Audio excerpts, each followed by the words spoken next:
டெல்லி மற்றும் என்சிஆர் பகுதியில் கனமழை வெளுத்து வாங்கி வருகிறது. நேற்றிரவு துவங்கிய மழை அவ்வப்போது விட்டுவிட்டு கொட்டி தீர்ப்பதால் சாலைகளில் வெள்ளம் பெருக்கெடுத்து ஓடுகிறது. பார்லிமென்ட் செல்லும் சாலை, தலைமைச் செயலகம், விமான நிலையம், ரயில் நிலையம் அமைந்துள்ள பகுதிகளில் மழைநீர் தேங்கியதால் மக்களின் இயல்பு வாழ்க்கை பாதிக்கப்பட்டுள்ளது. ஏர்போர்ட் மற்றும் அதை சுற்றிய பகுதிகளில் கனமழை தொடர்வதால் விமான போக்குவரத்து பாதிக்கப்பட்டுள்ளது. பல்வேறு உள்நாட்டு விமானங்கள் தரையிறங்குவதில் தாமதம் ஏற்பட்டுள்ளது. இண்டிகோ விமானங்களின் புறப்பாடு நேரத்திலும் மாற்றம் செய்யப்பட்டுள்ளது. டில்லிக்கு ஏற்கனவே மஞ்சள் அலர்ட் விடுக்கப்பட்டுள்ள நிலையில் தற்போது அது ஆரஞ்ச் அலர்ட்டாக மாற்றப்பட்டுள்ளது.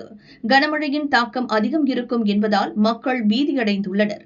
உத்தரப்பிரதேசம், ஹரியானாவிலும் கனமழையின் தாக்கம் அதிகம் காணப்படுகிறது.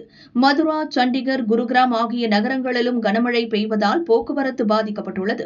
மேற்கு வங்கத்தின் கொல்கத்தாவில் கடந்த வாரம் பெய்த மழையால் மாநகர் முழுதும் வெள்ளம் சூழ்ந்தது. வாழ்வாதாரத்தை இழந்து தவிக்கும் மக்கள் முகாம்களுக்கு அனுப்பி வைக்கப்பட்டனர். இந்த நிலையில் அங்கு இயல்பு நிலை திரும்பும் முன் மீண்டும் கனமழை வெளுத்து வாங்கி வருகிறது. சாலைகளில் மழைநீர் தேங்கியதுடன் பல இடங்களில் குடியிருப்புகளுக்குள் தண்ணீர் புகுந்ததால் மக்கள் சிரமப்படுகின்றனர். உத்தரப்பிரதேசத்தின் பல்வேறு மாவட்டங்களிலும் மழை தொடரும் என வானிலை மையம் எச்சரிக்கை விடுத்துள்ளது.